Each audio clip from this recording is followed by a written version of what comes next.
Hello, hello, hello. Good morning, good afternoon, good evening, depending on your time zone. Welcome to my YouTube channel. My name is Ogbanje Joseph. Please subscribe to this channel, drop a comment on the comment section, like and share this video as well. Today, we're going to be talking about the political philosophy of Socrates.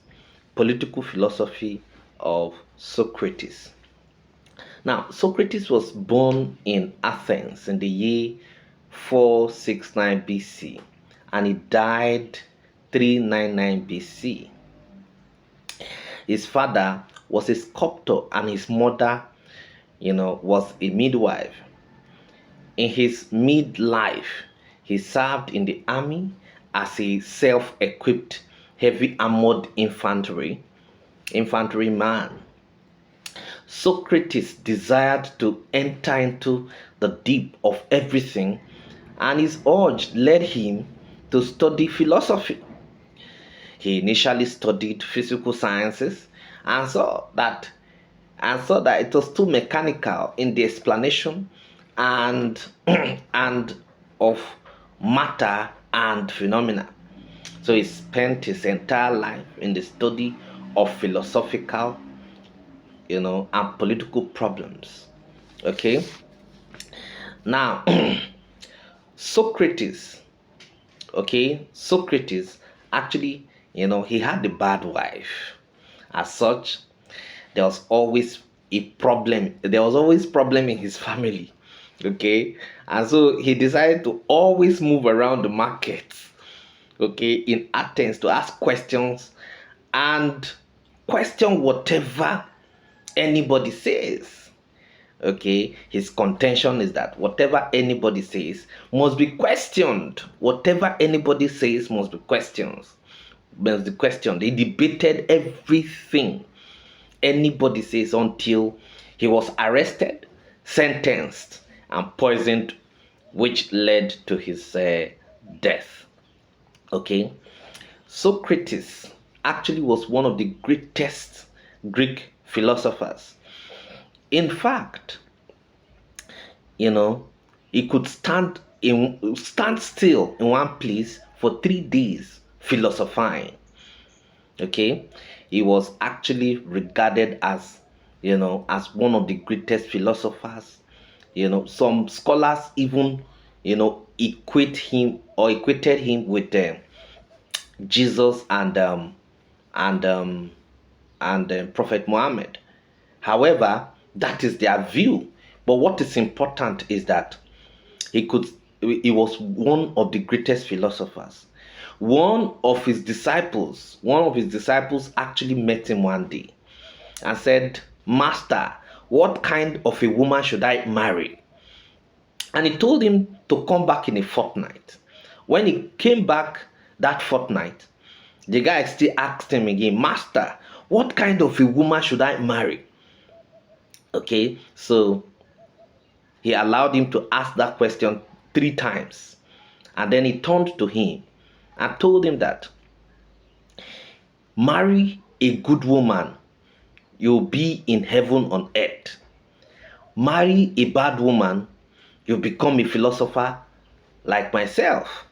Okay, so those are the things.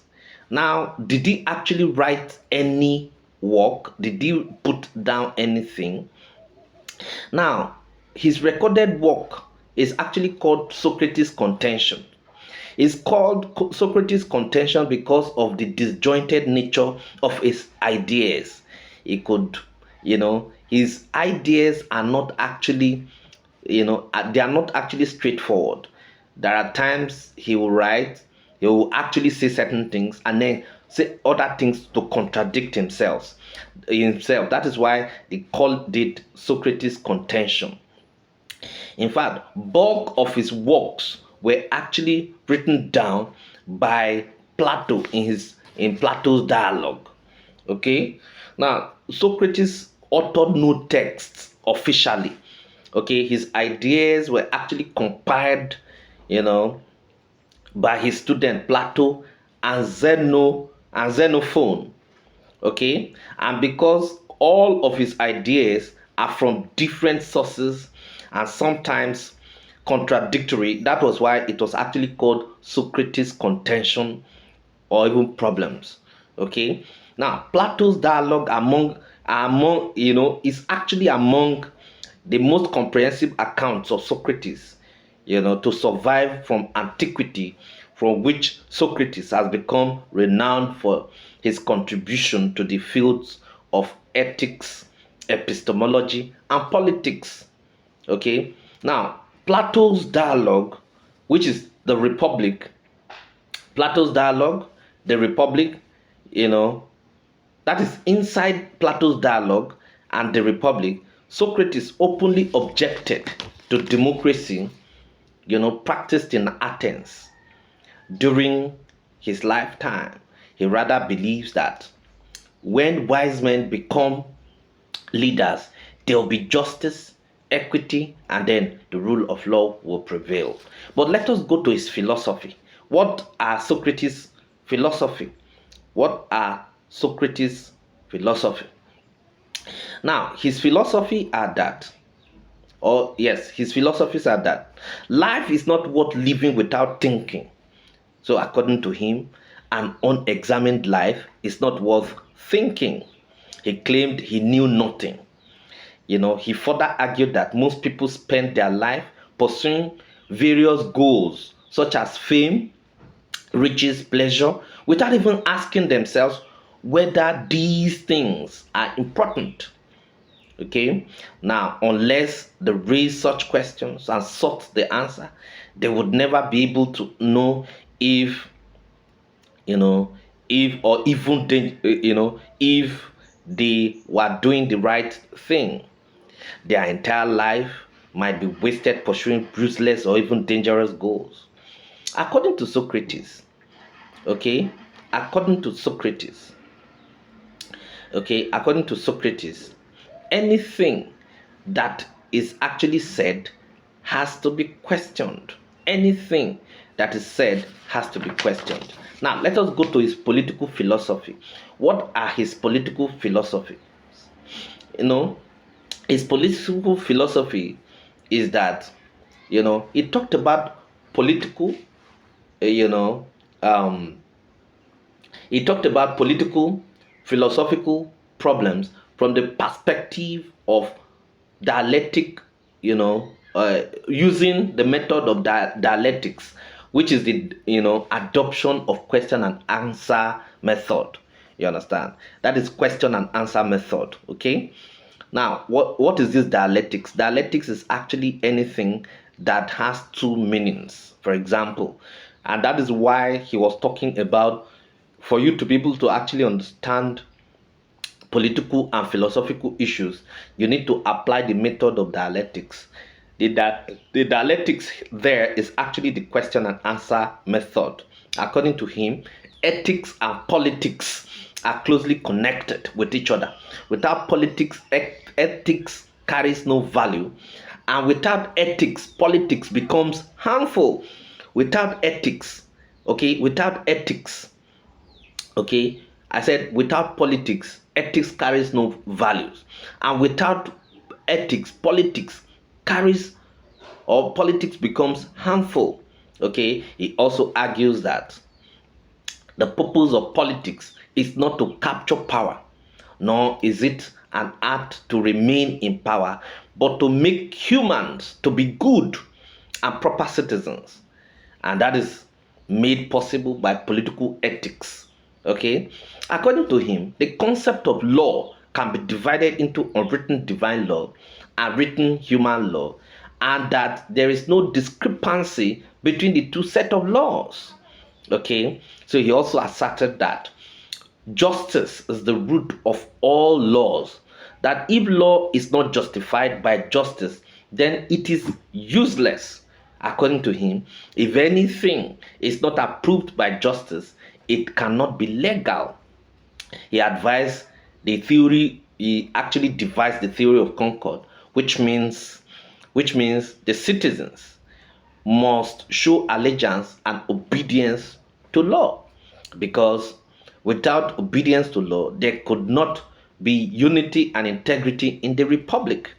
According to Socrates, The concept of leadership, okay, can be looked at from the perspective that the ruler's purpose should not be to acquire pleasure, or satisfy personal whims and wishes, but to ensure the welfare of the common citizens. So he further argued that the concept of justice and equality, you know, should be greatly emphasized. So violation of equality would result in disorder, chaos, and disruption, of normal activities of the police. You understand? So those are his political philosophies.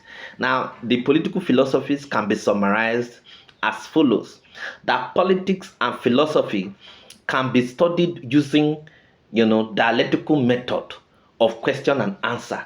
Okay, he also went ahead to talk about the fact that there is a connection between ethics and politics, because without politics, ethics carries no value, and without ethics, politics becomes harmful. He talked about the fact that power, the essence of power is not to remain in power, but to make humans good and proper citizens in the society. And all of that is actually made possible by ethics. According to him, again, law is divided into unwritten, divine law and written human law. Okay, and that there is no discrepancy between these two. Okay, he also talked about the fact that justice is the root of all laws. That any law that is not justified, by justice, then it is useless. You understand? He talked about the fact that anything that is not approved by justice can never be regarded as legal. Okay. He also devised the theory of concord, which means that citizens must show allegiance and obedience to law, because of course, without obedience to law, you understand, there could not be unity and integrity in the republic.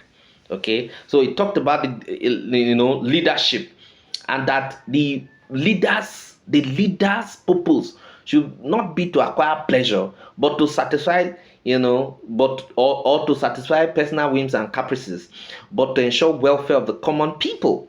Okay, so those are the things, and all of that. So, but how do we actually apply this to the Nigerian situation?